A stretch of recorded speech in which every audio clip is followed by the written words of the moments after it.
Hey guys, I just want to tell you before I get into my video, check out Make It Custom here or here. Not really sure where the banner pops up, but on this Kaiser Jeep project, the body and the bed, you know, I've done all this metal fab and other work here, but I haven't done body work before. And he gave me enough tips on there just from watching the videos and trying with scraps that really I took that on. And this stake pocket video is pretty much the culmination of that. So I highly suggest checking them out. If you need to know anything about forming body panels and things to do without having all the professional tools, definitely the place to go. The guy is a pro, has all the tools there could be, but he shows common ways to do things with tools that most shop people would have. So I highly recommend it. Okay, so here we are. We're recreating the stake pockets in this 67 Kaiser Jeep here. As you can see, inside there's a support in this pocket. And that's so when the stake goes in, it doesn't flop around. It gives it another place to anchor against. That support is a three-dimensional, basically a box in there. Hole cut in the top, side support on this side support on the top, side support over here, welded to the body of the truck. And then this outer box is affixed over it. So on this side, you can see we don't have any of that. This metal here had to be replaced. That had rusted through, as did the majority of the metal here that was behind the box that I showed on the other side. So what I've done is I fabricated a new box. So we have this new box here that'll go on, okay? And that's basically gonna slip underneath this flange over the fender, okay? Also had to replace this metal, as I stated. This isn't welded in yet, so this will get welded in. Then the support that we're about to make will get welded in there, basically plug welded from the backside. And then this box will get welded over the front, completing this stake pocket. Now, this is all 14 gauge steel, and it is really quite a pain in the rear to form by hand. I don't have any power tools for forming all this. But what I do have for making it is this guy here, a CNC plasma table. So what I've done is I drew it up. I got some 14 gauge on the table there. Everything's zeroed in. And here is what we're gonna cut out. So it might be a little noisy. I just did the dry run cut to be sure everything was going to work fine, and it did seem to work okay. So we're going to go through. We have the torch disabled for the dry run. We'll turn that off. Everything looks good. Okay. We're going to click run. Now we're on pause. So I'm going to grab my keyboard and we'll head over here and catch this and see if we can get it going. Might be a little noisy when the compressor kicks in, so I'll have to probably mute that little headphone warning in case I don't get around to doing it. But here we go.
And ta-da, there's our cut. I'll pull this off the table and we'll come back in just a minute here. Okay, so here we have our piece. See, I got a little bit of topside splatter here and a little bit of rounder pierce holes. This is 14 gauge. I just was lazy, honestly, and didn't change any of the settings on my table from the 16 gauge that I use for cutting signs and other things. So I just kind of slowed it down a little bit. It doesn't really matter a lot because these are going to be welded. These are just bend indicators and stress relief. So when I go to bend it, it bends a little bit easier. So on the back side, all right, a little bit of slag where we slowed down in the corners, not too bad. Pretty clean overall. So what I'll basically just end up doing is folding here, here, here, and here, then welding down the common sides, and then I'll have that stake pocket that goes inside the truck. So let's get over there and take a look at it. So let's see if we measured and created right. Hey, look at that. Well, everybody, welcome to my official I'm Not a TIG Welder video. So I'm trying to learn TIG, so I'm using it on small projects. As I've shown, this is the internal stake pocket support for the 67 Kaiser Jeep that we're doing. As it's going to be an internal structure, the only thing that really matters is stability, not appearance. So I thought this is a great place for me to practice my TIG welding. What I need to do first is basically tack to this corner. As you see, there's a little bit of difference, so I gotta hold that in place while I put a tack here. Do the same on the other corner, and then I should be able to put a couple more tacks just to be sure it doesn't move too much on me. Right now I've got this all clamped together with some 1, 2, 3 blocks. Just coincidentally, it was 4 inches inside. So that made that really easy. Got my clamp on the other side of the welding table over here. So we got our piece, and I'm gonna go fire things up and see what we can do. By the way, the TIG welder is gonna be running 50 amps DC, obviously, since we're doing mild steel. And I got 5 seconds of post flow on there, I believe. I can't think of anything else off the top of my head. It's pretty simple. The welder's really nice, got a lot of advanced features, but for this, I'm just doing straight 50 amp. No slope, up, down, none of that kind of stuff, but less than a second of pre-flow, I think. So I'm going through all this right now because it's gonna get a little noisier. The AC is on in here, and as soon as I fire up the TIG machine, it's just a couple feet away, so you're probably gonna hear that. So we go ahead and get the safety gear in place, get the helmet on.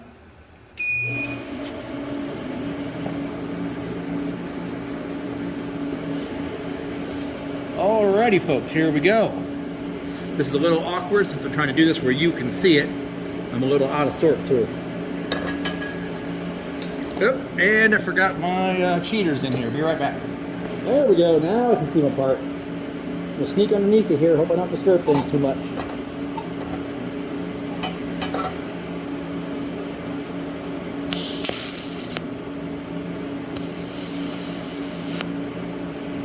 Okay, we might go a little hotter.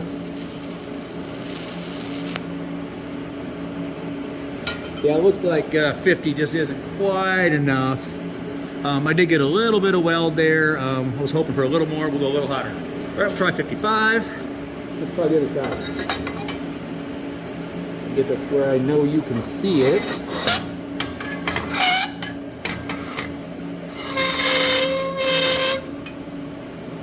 That's a little closer, probably shouldn't need to hold anything. Here we go.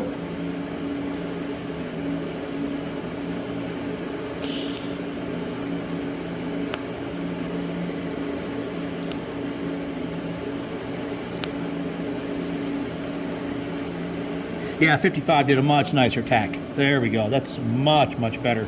Let me see if I can get this up to the camera so you can see.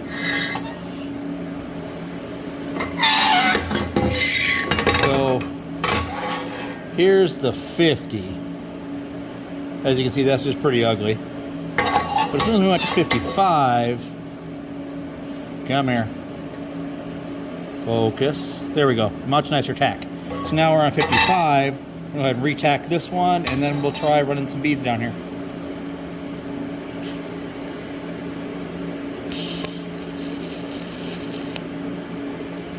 Oh, much better.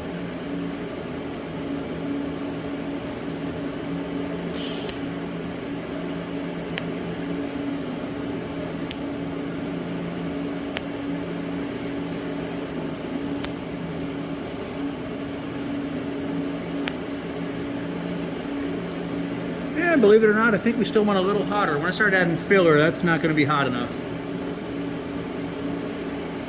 All right, let's jump up to 60, see how this next tack turns out.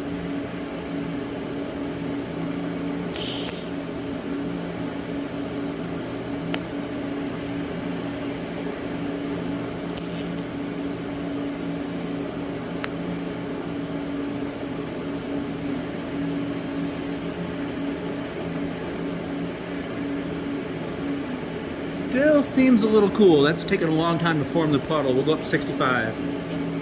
Yeah.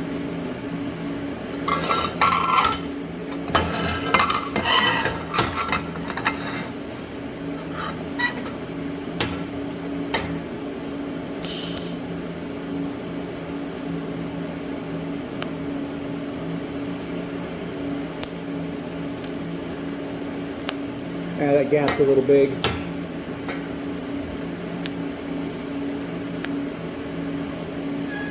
Okay, that's better. The gap was a little big here. I wasn't able to just fill that, but it looks like we've got what we want. Let's go ahead and try this.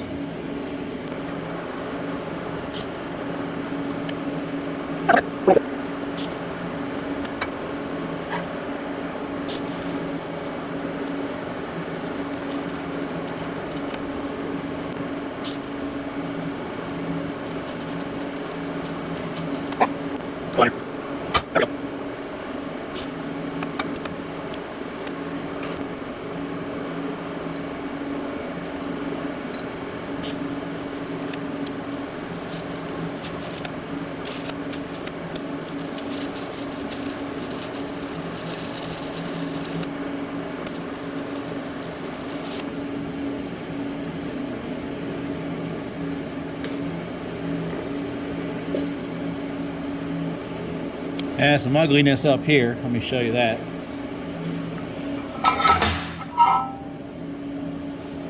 There's some holes. Basically, I basically completely missed at the top up here. So we're just going to run over that with the torch again really quick. It's right through here. I'm going to try and bring it that way a little bit.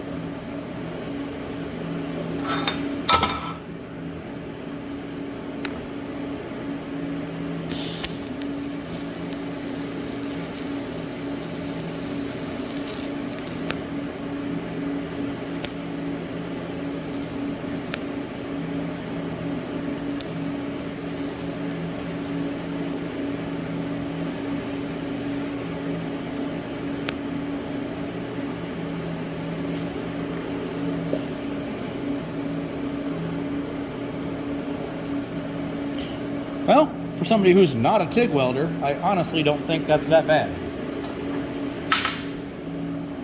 Let me get some more images for you here. I'm going to try and get some close-up shots as well. So I'm not great by any means, but once it's ground down, you put some paint on it, you know, that old mantra, right? That won't be too bad. Good. Let's take it out of here and see what we got. Turn the welder off, be right back. Okay, so that ended up being 65 amps. It did a good job, and I probably could have gone a little bit hotter. And that was just with the fingertip control, one on, one off. I didn't have any foot pedal or taper or anything going on with the torch itself. Whoops. Let's get these guys out of here. Sorry about the noise. Oh, shit. Welded my blocks to it. I meant to take them out after the tack and didn't even think. That's why I was having such a problem with heat. Oh, right through here and here. Oh my God. Oh jeez. Well, in addition to having to get my 1, 2, 3 blocks out of here, I'm gonna have to buy some new 1, 2, 3 blocks because I'm pretty damn sure the corners of these are not gonna be accurate anymore. Okay, I'm going to say it right now. The welding gods were smiling on me. So these were in there pretty tight from being clamped in and then welded, so it was a, a snug fit. So I got these first 2 blocks out just fine. I had to tap them out, but they came out just fine. And as soon as I did that, these 2 blocks just came loose. They didn't weld to the inside, so I haven't flipped them over yet. I don't know what the other side looks like. I wanted to come back and get the camera on. I really wish I would have shown tapping them out just to get it on the camera for effect. So let's see what we got. Okay. So as far as a 1, 2, 3 block is concerned, I'll have to mic these out, but I don't have any weld on this block. Congratulations. Let's look at this one. Oh, same thing here. No weld actually penetrated onto the block. So, me being a crappy TIG welder and getting that internal weld, I got 1000% lucky that I didn't weld blocks to the inside of my stake support. So yeah, I'm gonna go and clean these up, get them ground down. We'll come back, throw it in the sandblaster, get some primer on it, etc., get it mounted in the truck, and go from there. Okay, so here we've got our pieces formed out of the sandblaster, ready for basically a little bit of cleaning, priming, and welding in place. So here's the outer stake pocket. You can see we have the curve on the bottom that follows the wheel well. Okay, and here's the inner stake pocket support that we welded up. So not too bad overall for probably my second or third time TIG welding. I did weld up the small bend indicator holes that were in the earlier section of the video. So clean those up, a couple little welds off the side just to reinforce. This is ready to go. So basically what's going to happen is we're going to take this outer piece and the inner piece over to the Jeep, get them lined up as to where we're going to weld everything in place. These fit together in an orientation similar to this once they're on the Jeep itself. So we'll get the center pocket located, get the holes drilled in the new metal of the Jeep that we're going to basically plug weld this in with. So it all primed. Once that's ready, we'll put it on the Jeep, clear off where the plug weld indicated holes are, and weld that up. So we want to get it primed with some etching primer before we go ahead and do that, because we won't be able to get to this backside once it's welded onto the body, obviously. I don't want to have at least some form of coverage back there.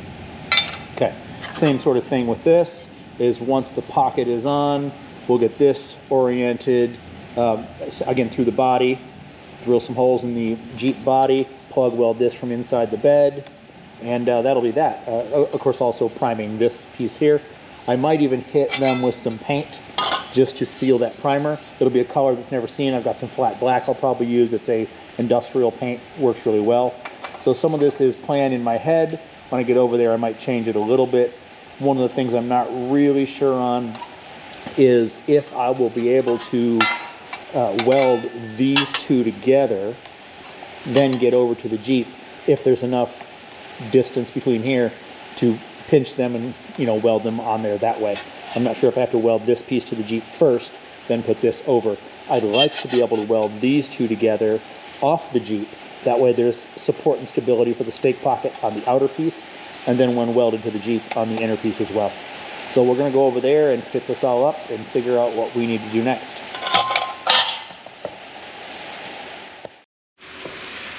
Okay, so I had the camera positioned for the fitment, and actually I had to show you guys this when I slid this in. I was kind of happily surprised.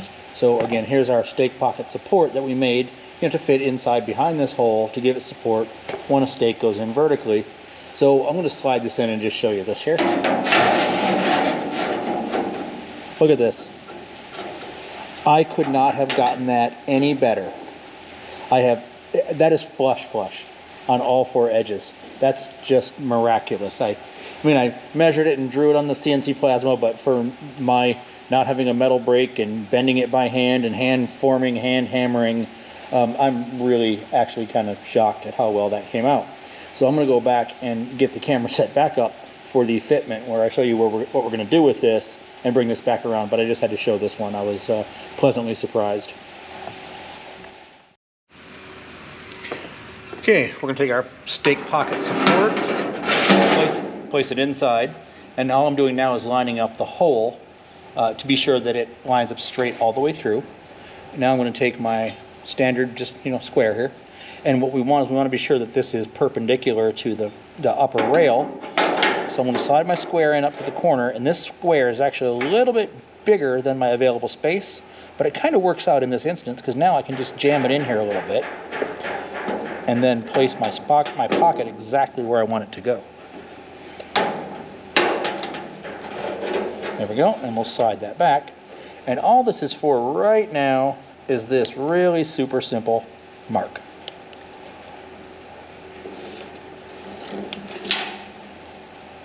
There we go. There's the top edge of my pocket. That's the most critical measurement in all of this, because this is truly the piece that needs to be perpendicular when a stake goes in. You know, if we have it off, up or down, you know, our stake won't stand up straight. So when this gets placed in here and welded in place, then when I put the other surround on it, which we'll grab here, this will be right where it needs to be. If this were off a little bit either way, as you can see, it doesn't affect the position of the stake pocket. So we'll be able to do that any way that we wish. So what I'm hoping to be able to do, though, of course, is to weld these in place together get that stake pocket where I want it to be, and then weld it from the backside, plug welded through holes we'll drill that will plug weld into here. And I'm probably going to do 5 of them, 1 in each corner and 1 in the middle, just to give it a nice distribution of force when there's actually a stake in there. And the nice thing is, since we're going to plug weld from this side, if we ever needed to reinforce it, we could simply from the inside of the bed drill another hole and put another plug weld in. But that's the plan. So we've got this measured up. We're going to go through and basically center this pocket in the outer support, weld it in place, come back over, put the whole thing on here, welded, to match the other side. So we'll get these two welded together. I got to measure the offset from the hole, basically the surface, to here to be sure we get the correct distance back, but it's not unbelievably critical. It's just a second layer for the stake support. So we'll get that all lined up. We'll get over the welding table and put these together and come back to the truck to put them on the truck. As I said, we're going to do some priming and painting on these as well, but that's all part of the process. So we'll get set up back at the welding table for that, and there we go. Okay, here we are back at the welding table with our pieces, and here's the line that I made when that was put up underneath the lip of the truck bed. And it was a little bit crooked, so I took the square and just squared it off for a straighter measurement. It's not a critical measurement. This pocket will be squared to the truck body when it's put in. So we'll take one edge and make that our reference point when we assemble everything. So I've got some different orders of operation here that are a little bit, I don't know, illogical, I guess is the best way to put it. So inside here, this stake pocket will be welded to this. What we're going to end up with, though, is if it were put on the truck welded this way, I wouldn't be able to access any of these internals for paint and priming. So what I'm going to do is get these welded in position, then prime the entire internal surface and external surface, so it's completely primed. And part of that is so I can get these edges. I have an etching primer that I'm going to use. That'll help me get a nice bond to these edges as well as the overall surface. So then we'll get the whole thing primed. We'll get the inside painted. The inside of the support pocket, the inside of this, everything inside is going to get painted. So then we'll bring it over the truck. We'll have the holes in the bed for the plug welds. We'll line this back up on the truck and clean off paint down to bare metal wherever the plug welds meet these surfaces so that we can get a nice clean weld back onto these. What that'll do is a couple things. Of course, obviously weld this together, but it is going to burn the paint around these welded surfaces. Now that paint will be trapped between two pieces of metal. So it's not going to burn as much as when you're welding on an open painted surface. These will be clamped down nice and snug. That'll act as a heat sink to a lot of the extra heat. So they'll be clamped very, very tight. When the paint burns, it'll just, if you've ever watched it, kind of oozes away. It doesn't burn like a flame unless it's up in open air, but when you're close, it just kind of melts back. So that clamp together with the weld, when it melts back, it should do an okay seal between these surfaces. I'm not saying in any means it's going to be perfect, but it should be good enough, 10 years or so, maybe more, lasting for what I'm going to use this for as a fun vehicle, woods, driving, camping, trails, forest service roads, those sort of things. All right, so I'm going to get this set up. We'll get this welded in place. We'll come back and get some video of that. The painting and priming I'm probably not going to show because it is literally just painting and priming. So let me get repositioned for the welding and we'll come back to that shot.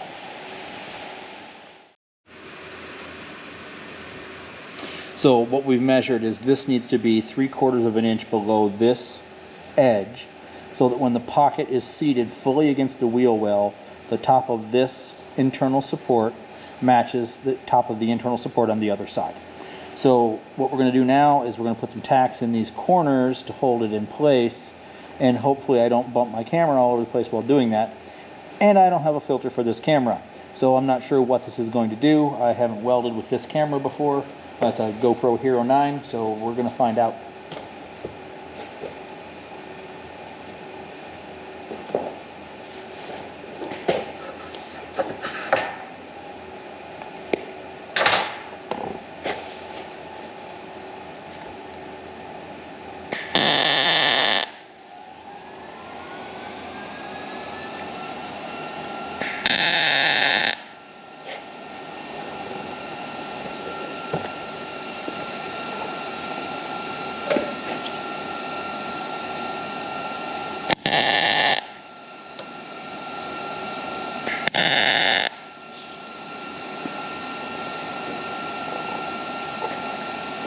Overall, working around the camera like that wasn't too bad. Get a few more of these in. It shouldn't need to be any more than tacked. It's just a stake support. So we're going to put a couple tacks here, some more along the inside. It'll probably be easier to weld to the inside than the outside here. It's kind of hard to get the torch down in there. So.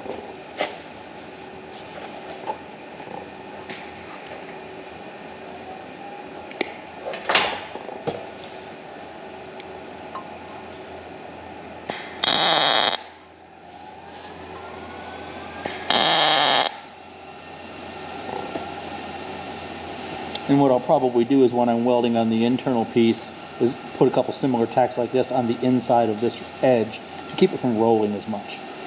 But we've got it held in place. We can now unclamp it and go about the welding process here.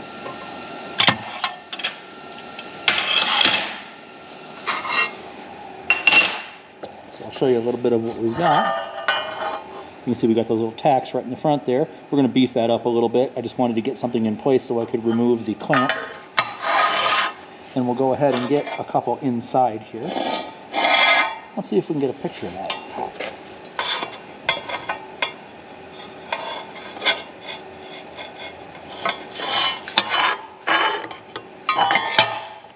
Yeah, it's so hard to maneuver. I'm not going to have a good ground. Let's go ahead and get right on here.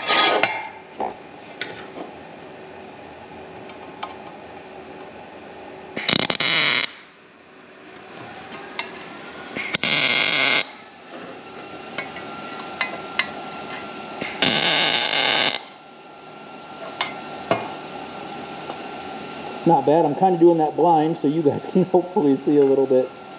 I don't know if you can or not, but... Ooh, that was a long stick out. You could hear that. Yeah, look at it. That's what was left. Clean that up.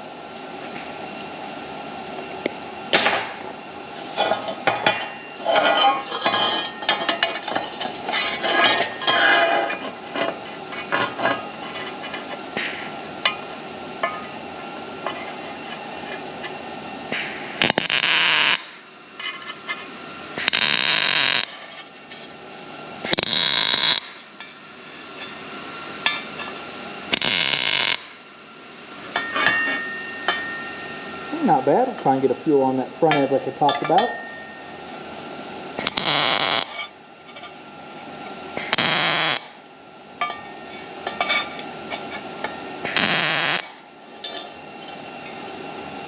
There we go. You can see I missed hammering down there a little bit. There's a little bit of a spread. There we go. I'm going to beef up a few more of those.